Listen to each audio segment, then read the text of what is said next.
Good day, everyone. Today, we'll be talking about the organizations behind the series we all watch and love. But to be more direct, we'll be looking at the animation studios of Chinese series, specifically the ones that specialize in 2D animation. But we'll get to the CG ones eventually, and the Japanese studios as well. Don't you worry. But before we get started, don't forget to subscribe to help the channel out.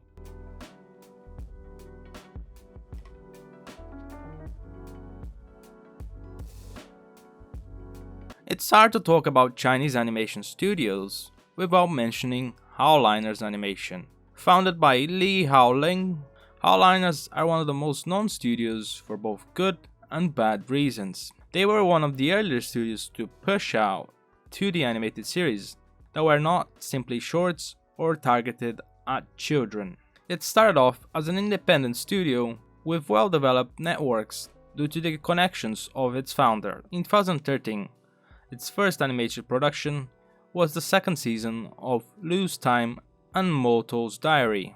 It continued its releases in 2014 with Donghua Jingqi Xiansheng, Wang Pai Yu Shi, Dian Nao, and Yang Guai Ming Dan. It would be reformed and redubbed as Shanghai Howliners, but Shanghai is not part of its official branding.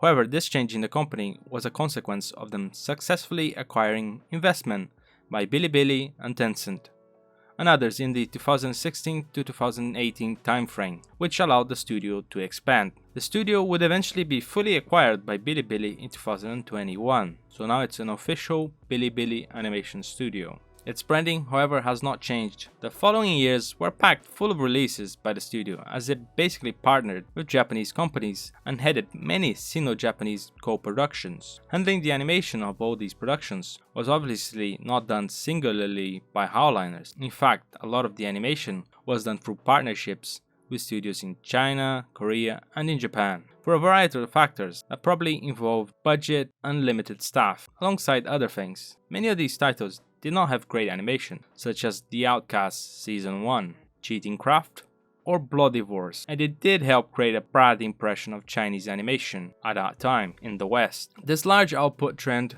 continued for Howlers until 2018, when it started to shift more towards production being handled domestically.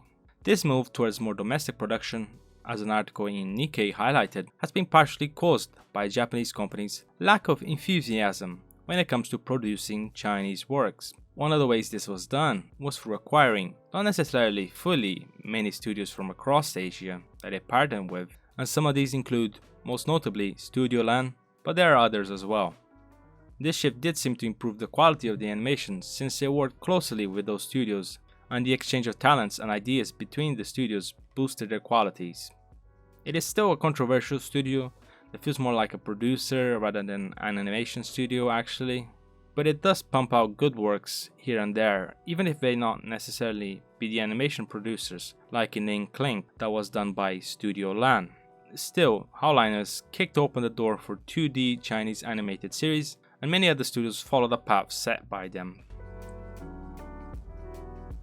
Next, we have Colored Pencil Animation. It's a studio that was established in 2014 by a group of animators with significant experience in 2D animation. It existed prior to 2014 as a small independent studio formed by 6 people in 2013, albeit with some networks as they previously worked for CMA. It was known as Free Color Pencil then, and these connections helped it as in 2013 and 2014 it was part of the production of series like Manto's Diary, Lose Time, Donghua Jingqi Xiangsheng. Their involvement in Manto's Diary, that had the animation production headed by Studio Lan, is hard to measure, but it does seem like they had a big hand in its animation. However, Lose Time second season was actually the first series it took the full animation production over, and that was in late 2014. And in 2015, the studio received angel investment by Alpha Entertainment that allowed it to grow. From there on, they became deeply involved in animation production, but still handled mostly outsourced work. They contributed, for instance, to the Chinese animated film Crystal Sky of Yesterday, a film that was handled by Godong Studio. Other notable Chinese series that it had a hand on are Rakasha Street and The Outcast. All these works are to a certain extent stellar works in the animation department. for the growing Chinese talent in 2D animation. And when it came to Japanese series, they have also done work on Penguin Highway, Boruto, Altar, A Record of the Battle. So they have a lot of experience with 2D animation. Part of this large amount of work in the short time frame of 2015 to 2018 was probably because they received another money injection in the form of a pre-A investment by an undisclosed investor. It formed a Japanese division in Tokyo in 2018 as well. From there on, the studio started to become more active as an active producer of animation and not just an outsourced studio. And this started with The King's Avatar special episode. The two studios, the one in China and Japan, worked together, so it's not really possible to just nominate who handled the series. Both studios are credited in The King's Avatar second season. It seems the management is not keen on dividing the studio, so it's basically both studios from Japan and China working together in the same work.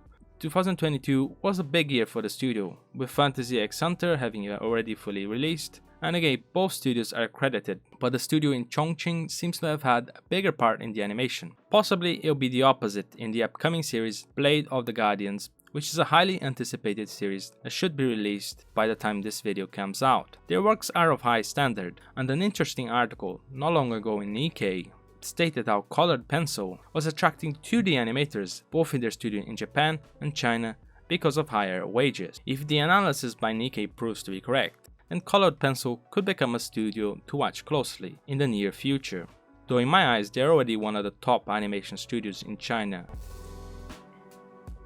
Next, we move on to BCMA.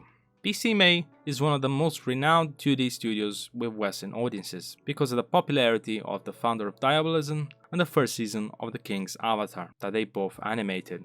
The key standout of BCMA is their steadiness when it comes to 2D animation in their series catalog, and unquestionably, they are one of the best animation studios in China in their area. They are not actually that old of a studio. In fact, they were established in 2017 in Beijing, but it also formed many subsidiary studios around China. However, that 2017 year is when it re-established itself to BCMA Pictures. It has actually existed since 2005 as CMA or Shimei, and that makes it one of the oldest 2D animation studios in China that specialize in animated TV and net series. It has since back with Ma Lao Xiao Yuan Jia and Ku Bao Fang Kuai being the first works they handled the animation for, back in the early 2000s.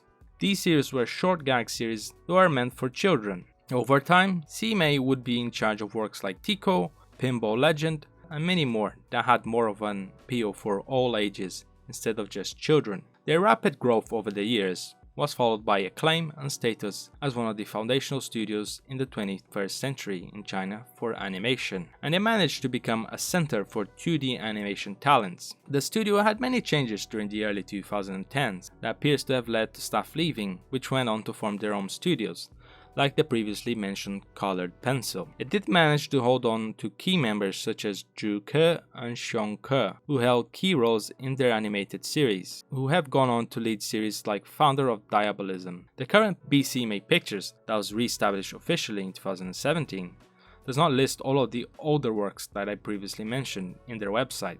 According to their website, their first animated project was The Running Heroes, in a partnership with Tencent in 2017, in an animation project based on the Chinese mobile game Tian Tian Ku Pao, or Parkour Every Day. That series is actually quite enjoyable, even if the series seems to have been mainly worked on by the Hangzhou and Beijing studios, and it received an award in an annual event organized by the CRFT for excellent animation. So as you can see, the studio was gaining a lot of acclaim for their projects. Presumably, whilst those studios worked in these projects, the biggest studio in Chongqing worked in the founder of Diabolism, that was awarded the Best Animated Series Award in the 15th Golden Dragon Animation Award. The Chongqing studio is also listed as the one behind The King's Avatar and Bureau of Paranormal Activity. On the other hand, the Hangzhou studio collaborated with the Chongqing one in A Will Eternal. Chongqing continues to be the central studio. They also handled alongside the new Xi'an studio their latest work, Shikong Zhishi. All their works, even the first projects, were of reasonably good standard, which probably means most of their staff had many years of working with Japanese animation, like many of the 2D animators in China at the moment.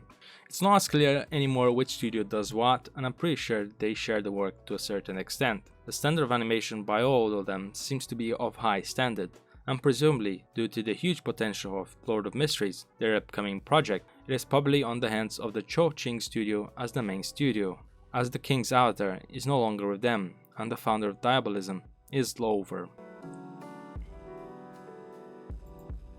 Seven Stone Entertainment is the next studio up. It was formed back in 2011 in Shanghai as Seven Stone Studio by experienced animators with a lot of experience working in Japanese animation. Like the previous studios, Seven Stone Entertainment specializes in 2D animation that is inspired by the Japanese style. They're also still closely linked with Japanese studios, as their recent works were collaborations between Japan and China, even though collaborations have fallen out of favor in the Chinese industry. The studio was geared towards PV production to begin with, as it was rather small. He had various preview video projects for a wide range of sources, such as games, media projects like Vocaloid China project, but also manhwa like Come On and Steel Wings in 2012. These projects showed their potential, and they received praise from audiences. From this successful starting point, the studio continued with many more PV works over the years, but also started to become a source for outsourced work from Japan. Some of the works that they helped on include titles like Attack on Titan, Non Non Byori, Naruto, Psycho Pass, and many others, so it's quite the range.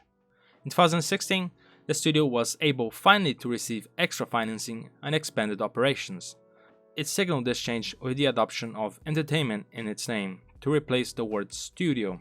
The name change did not mean a lot in practice, but the expansion did mean a lot because it started to become an animation producer as well as a manhwa producer. In 2018, it released Emperor's Strategy and Whited Nighttime. Both really showcased the heavy Japanese influence of the studio, which is ingrained in their identity. In 2020, it would release 2 more shows in the form of Antidote, a boys' love series, and an original project, Xiaonu Wuxian 48, that involved girls that form an idol unit but they come from different dimensions, and they fight together to save the world as they sing. The idol series seems to be partially due to the money injection coming into the studio in the form of an A-grade investment by Shiba Media, the managing company behind the idol group SNH48. However, the expansion of the studio to animation production was propelled by this investment, and further investment that came in the form of an A+ investment by Bilibili in 2019. However, the studio did not leave their PV days behind. In fact, they just formed a subsidy to deal with PV animation, and they did the PV for the manhwa Armored Go. It's a good manhwa, by the way. One of their latest projects, as I previously mentioned, was a Sino-Japanese collaboration, and it was dubbed in both languages. The series was called Ancient Girl's Frame in English. The series was a mix of action, mecha, sci-fi, with some dark elements here and there. The head staff was for the most majority Japanese, except for Donghua, who is a director of Seven Stone and as a result someone with a high status in the studio, but it does seem the key animation was mostly done in China. It is interesting that Seven Stone Entertainment embraces their closeness to Japanese animation, but it's a good thing as they continue to polish their craft. Their works are still not at the level of the other studios in this list for the moment, but they're improving, and they're the studios that will be handling Release That Witch, which is a top upcoming Donghua title.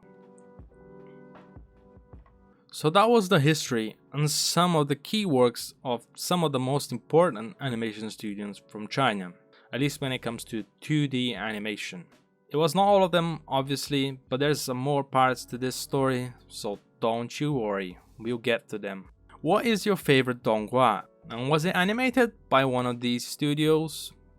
Well, leave the answer in the comment section down below and we can discuss which is the best studio. But before you leave, don't forget to subscribe and leave a like. Catch you guys later.